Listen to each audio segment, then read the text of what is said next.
Good afternoon, YouTube. You're all very welcome to Thursday's market preview. And of course, the big news coming out of the UK is PM Liz Truss resignation as PM. And of course, we will have a third Prime Minister in the UK. That's right, third Prime Minister in the UK this year as the fiasco continues. And of course, this is where this meme of can a head of lettuce outrun Liz Truss? And I think the resounding answer is yes. There is a current party on YouTube, as we see at the moment, where they're celebrating the fact that Liz Truss is now gone from the Tory leadership party. And of course, that then ensues of more volatility in the financial markets, which we will go through now shortly. We're seeing movement in the indices. We're seeing movement in asset classes like gold. Cable has seen some significant moves initially. And of course, as we see, the party is now heating up for next week, where we'll have the third, as I said, politician in the UK this year. So whether that's a good celebration or a bad celebration, let's wait and see. But markets very much looking forward to that next week. So let's, now that we've kind of gone from the comedy show that is the UK political scene at this moment in time, let's look at some of the data. So as per Laura Kunsberg on Twitter, she has confirmed that the leadership election for the Tory party will take place in 7 days.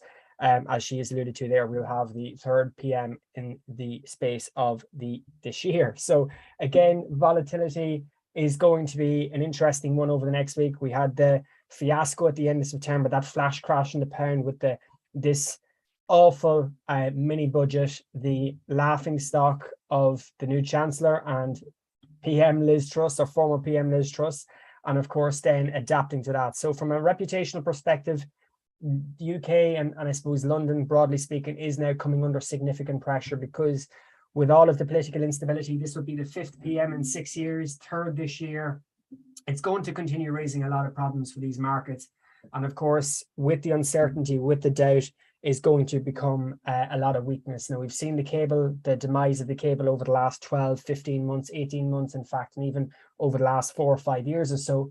And that doesn't look like it's going to change anytime soon. So as we look towards the markets today, let's have a quick look at the UK assets first. Well, initially speaking, we have seen cable move. We have seen some movement in the FTSE. So the FTSE has sold off around about 50 points, 40 to 50 points on the initial news there in the last hour or so.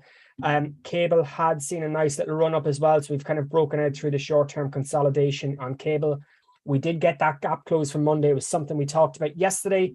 It was something we talked about on Tuesday to keep an eye on the gap close.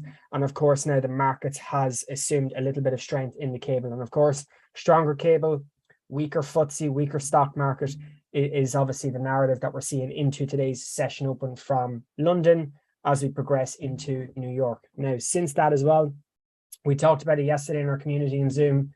We talked about the dollar at 113. And of course, we have seen the dollar come up to this 113 area of interest. We have seen a clear rejection, and we have seen the dollar come back initially. Now, of course, with the dynamic of the UK political scene, we are seeing a little bit of chop and volatility in these markets, of course, particularly none the wiser on the DXY, which has seen a little bit of a bounce off the risk aggression in these markets over the last hour or so. So it'll be really a case of, does that strength in cable continue? Because if it doesn't, we could well and truly see safety coming back into play in the markets with the uncertainty, and seeing the dollar maybe come back into this 113 level again. But initially speaking, nice little sell-off from last night's close in the dollar. And we've seen euro dollar extend to the upside. We've of course seen cable, as we've talked about there, extend to the upside this morning. If we look at euro dollar, we can see that nice little area held nicely in euro dollar. We have seen a little bit of an impulse today. So I suppose, given that we've seen the DXY reaction, given we've seen the cable reaction, given we've also seen the FTSE reaction, let's wait and see how these markets open up in the next 5 or 6 minutes. Of course, with that weaker dollar that we've seen since last night's close, we've also seen some movements in the yield market, of course, which is again hovering or just kind of holding above this 4% level now. So of course, as this global debt discussion continues to ramp up, and of course, that means the cost of borrowing and the cost of refinancing of debt obligations becomes higher and more strenuous for governments. That obviously puts more pressure on these yields as well. But so far, yields have come up to almost 4.2% today on the 10-year, has come back a little bit. But of course, let's see how this reacts over the next few years to see if there's any sort of reaction on the yields as well. So euro dollar is marginally up, although is pulling back. Cable was marginally up as well today, although showing a little bit of signs of that initial impulse of the Liz Truss announcement. And of course, gold has also seen some volatility. So as we look at the gold markets, we have seen gold has sold off from that 1640 level, a sign of initial optimism. Markets has sold off around about $8 to $10 or so since the announcement, since the news there over the last hour or so. So safety assets, gold has been kind of sold off a little bit, obviously in favor of that stronger dollar in terms of hedging that scenario. And of course, assessing the price action in the broader elements into 230. Now, of course, as we look at the indices, now we will be looking at the market profile now shortly. S&P's broadly speaking, and these indices broadly speaking, NASDAQ, Dow Jones, broadly speaking, kind of grind higher. Now, I suppose if you look at S&P into last night's close and pre-market this morning, fairly tight consolidation range between 36, 66, 67, and these highs are up around 37, 10, 15. Now, we have seen 15s, 10s and 15s being rejected this morning on the S&Ps. We have seen the indices sold off in the last hour or so. Again, that's off the back of the Liz Truss announcement. So indices into the back burner over the last hour or so is on the back foot. But of course, let's wait and see. Do we continue to see that risk off aggression into the open, into continuation into 3 p.m.? Or is it a short-term pivot in the markets before we actually see these indices try and climb higher off the back of that weaker dollar last night's close? So worth keeping an eye. I think it's at this point in time, it's important to have clear rationale when you're taking positions or executing positions, particularly those who are trading short term, because you want to be making sure that the picture is as clear as it possibly can be. So that obviously brings us then to the other assets. Now, NASDAQ did have a little bit of a run up this morning, has very, very quickly unwound that. Dow Jones, similar scenario, short-term highs this morning from last night's close. The pre-market moves this morning from 6 a.m. So Dow Jones is marginally higher as we speak from where we finished off around about last night. So worth kind of keeping an eye to see how does the markets react. In Europe, DAX is still holding around about that 12,650, 12,700 level we talked about yesterday in our Zoom call.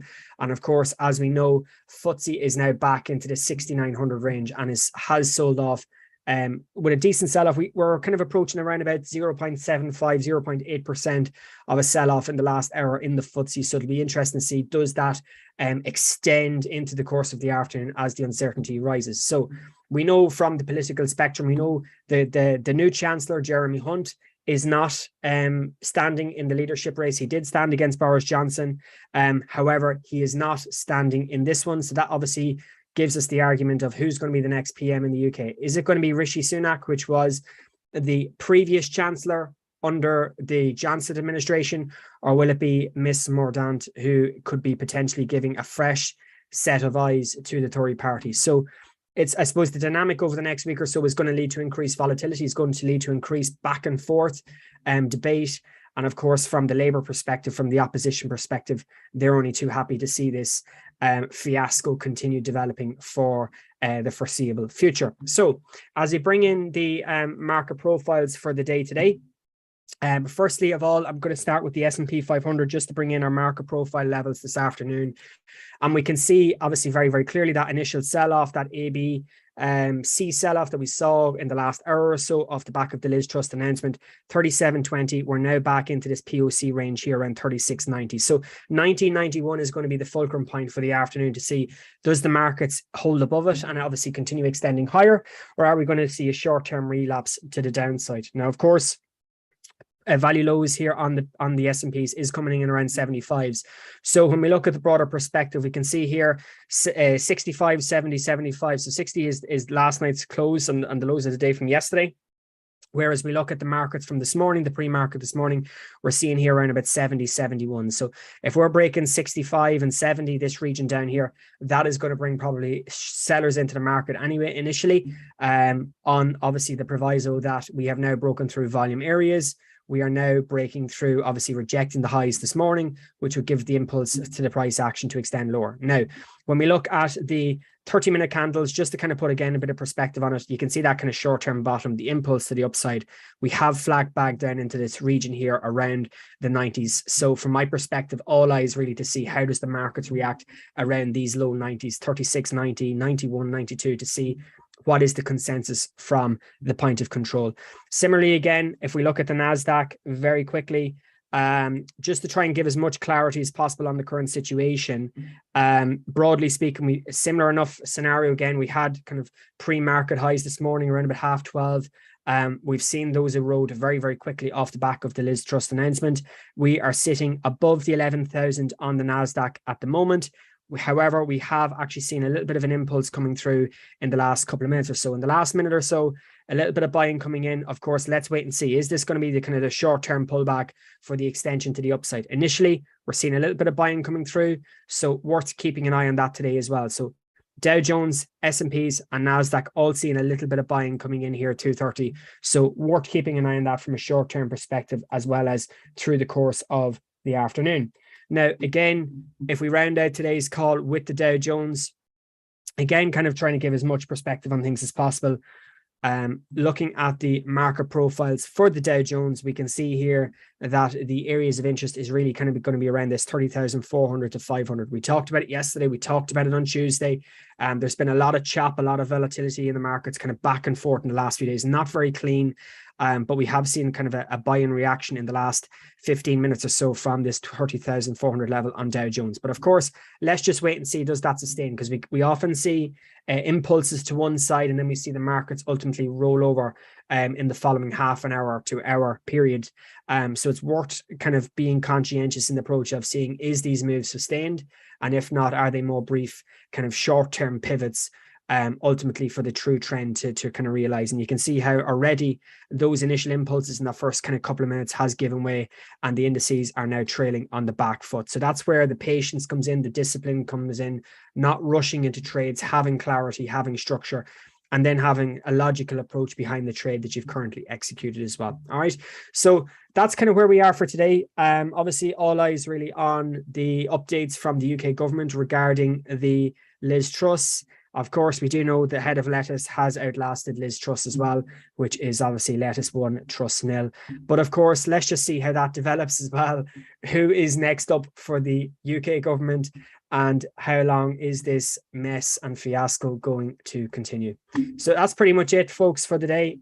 We are seeing the indices obviously sell off, as we've kind of just alluded to there, particularly on the Dow Jones and also particularly on the S&Ps. So worth keeping an eye on these area lows. If they start to break, we could start to see some further elongated selling coming through in the space of the afternoon as well. So all eyes on the price action and all eyes on the news as well to see how these markets are going to fare out.